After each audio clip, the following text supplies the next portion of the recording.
Naka-attend ako ng seminar ng IMG way back January 18, 2014. That was 3 months after naming mag-meet ni Ate Gigi sa parish, sa Adoration Chapel ng parish. And then worth it yung pag-attend ko kasi ang dami kong natutunan, ang dami kong na-realize, gaya na lang ng wrong formula na ginagamit natin before when it comes sa pag-iipon. Pagkatanggap ng sweldo, bayad agad sa mga bills, tapos kung ano yung natira, yun ang iipunin. And usually, no, wala namang natitira, kaya walang naiipon. So, paulit-ulit na lang yun, buwan-buwan.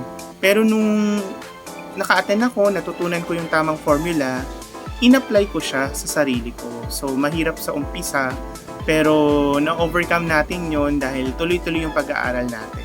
So, yung saving formula pala na tinuro sa seminar na yun, income minus savings minus tithings, and then kung ano natira, yun yung pagkakasyahin.